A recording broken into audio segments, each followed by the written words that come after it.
Hello दोस्तों, crypto Hunter यहाँ है। देखो, मैं तुमको एक सीक्रेट बताता हूँ। फॉरेक्स ट्रेडिंग ये कोई रॉकेट साइंस नहीं है। असल में आप वो स्किल्स यूज कर सकते हो जो आपको स्टॉक मार्केट से पहले से ही पता है, ताकि उन करेंसी ट्रेड्स में आगे निकल सके। हाँ, बिल्कुल सही सुना। वो स्टॉक मार्केट बेसिक्स जिनसे आप वाकिफ हैं, वो आपको फॉरेक्स की दुनिया में जमने में मदद कर सकते हैं। इस वीडियो में हम उन इंपॉर्टेंट रिलेशनशिप्स को देखेंगे जिनकी आपको तलाश करनी चाहिए। हम उन साइंस को समझेंगे जो स्टॉक आपको करेंसी मूवमेंट्स के बारे में देते हैं, ताकि आप उस प्रॉफिटेबल ट्रेड को आसानी से पकड़ सकें। तो बैठ जाओ, आराम करो और देखते रहो, क्योंकि हम स्टॉक नॉलेज को फॉरेक्स गोल्ड में बदलते हैं। सबसे पहले याद रखना कि स्टॉक सिर्फ कंपनियों के शेयर नहीं है, वे पूरी अर्थव्यवस्था की हालत दिखाते हैं। एक स्ट्रांग स्टॉक मार्केट अक्सर एक अच्छी अर्थव्यवस्था का मतलब होता है। क्यों? क्योंकि कंपनियों के प्रॉफिट भी अच्छा रहे हैं, स्टॉक इंडेक्स ऊपर जा रहे हैं और बड़ी कंपनियों का फ्यूचर अच्छा दिख रहा है। ये सब एक स्टेबल और अच्छी अर्थव्यवस्था की तरफ इशारा करते हैं। और पता है क्या? एक अच्छी अर्थव्यवस्था का मतलब होता है एक मजबूत करेंसी। ये बहुत सिंपल है दोस्तों।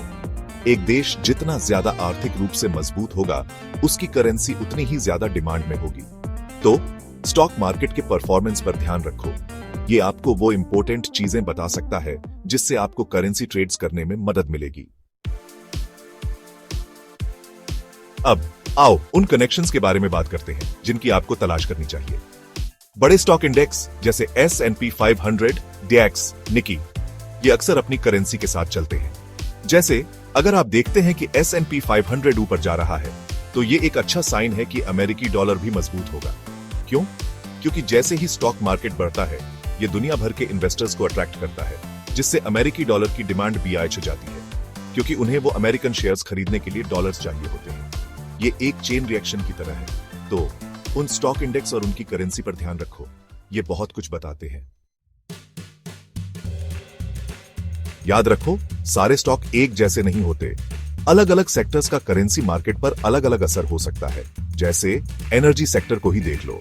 अगर तेल के दाम बढ़ रहे हैं, तो एक्सॉन मोबिल और शेवरॉन जैसी एनर्जी कंपनियों के शेयर्स भी बढ़ेंगे। अब अगर आप रशिया या सऊदी अरब जैसे बड़े तेल बेचने वाले देश को देखो, तो आप देखोगे कि उनकी करेंसी भी मजबूत होगी। ऐसा इसलिए क्योंकि इन्वेस्टर्स तेल के बढ़ते दामों का फायदा उठाने के लिए इन देशों में पैसा लगा रहे हैं, जिससे उनकी करेंसी की डिमांड बढ़ रही है।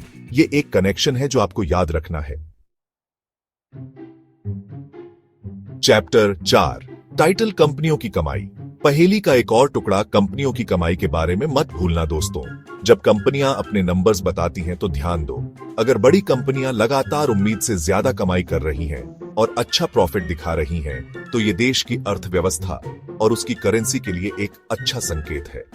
ये ऐसा है जैसे कोई कह रहा हो, अरे ये अर्थव्यवस्था बहुत अच्छी है और ये करेंसी बढ़ने वाली है।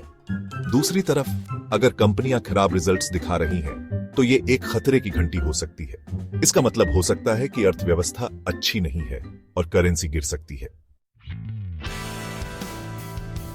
चैप्टर 5, रिजर्व बैंक पर नजर, ब्याज दरें और स्टॉक। अब आओ बड़ी बात करते हैं रिजर्व बैंक के बारे में। ये लोग ब्याज दरें तय करते हैं और उनके फैसलों का स्टॉक मार्केट और करेंसी पर बहुत ज्यादा असर पड़ता है। जब रिजर्व बैंक ब्याज दरें बढ़ाता है, तो ये इन्वेस्टर्स के लिए उस देश में पैसा लगाना और भी अच्छा बना देता है। क्यों? क्योंकि उन्हें अपने पैसों पर ज्यादा रिटर्न मिलता है।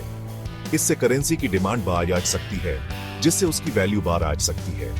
दूसरी तरफ ब्याज दरें कम करने से उल्टा असर हो सकता है, जिससे करेंसी की वैल्यू गिर सकती है। तो रिजर्व बैंक के अनाउंसमेंट्स पर ध्यान रखो, ये बहुत इंपॉर्टेंट होते हैं। चैप्टर 6, दुनिया का नजरिया, अलग अलग मार्केट्स का कनेक्शन। याद रखो, सारे फाइनेंशियल मार्केट्स एक दूसरे से जुड़े हैं। एक मार्केट में जो होता है, उसका दूसरे पर असर पड़ सकता है। यहीं पर अलग अलग मार्केट्स का कनेक्शन काम आता है। जैसे अगर आप एप्पल या माइक्रोसॉफ्ट जैसी बड़ी कंपनी को देखो, तो उनके स्टॉक करेंसी के उतार चढ़ाव से प्रभावित होते हैं। क्यों? क्योंकि उनकी कमाई का एक बड़ा हिस्सा विदेशों से आता है।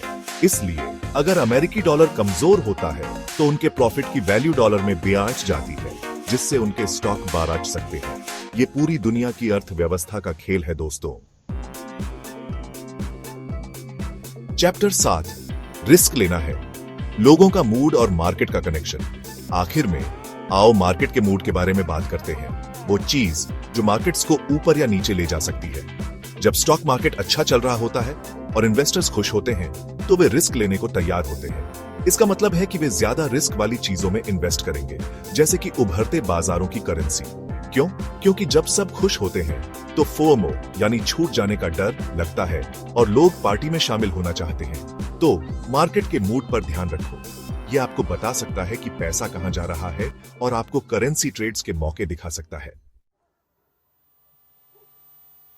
आउट्रो स्टॉक मार्केट से फॉरेक्स ट्रेडिंग में बढ़त। तो लीजिए दोस्तों, स्टॉक मार्केट की बेसिक चीजें यूज करके अपनी फॉरेक्स ट्रेडिंग को बेहतर बनाने के लिए कुछ जरूरी टिप्स। याद रखो, स्टॉक मार्केट और फॉरेक्स मार्केट जुड़वां भाई हैं। उनका एक अदृश्य कनेक्शन है और एक को समझने से आपको दूसरे में बढ़त मिल सकती है। तो स्टॉक चार्ट्स देखते रहो, कमाई की रिपोर्ट्स पर ध्यान दो और रिजर्व बैंक पर नजर रखना मत भूलना। स्टॉक मार्केट की दुनिया से जानकारी लेकर आप अच्छे और प्रॉफिटेबल करेंसी ट्रेड्स ढूंढ सकते हैं। और बस इतना ही नहीं दोस्तों, जितना ज्यादा आप सीखोगे उतना ही ज्यादा कॉन्फिडेंट और तैयार आप इन मार्केट्स में काम करने के लिए बनोगे। तो जाओ, रिसर्च करो और मार्केट्स को हिला दो।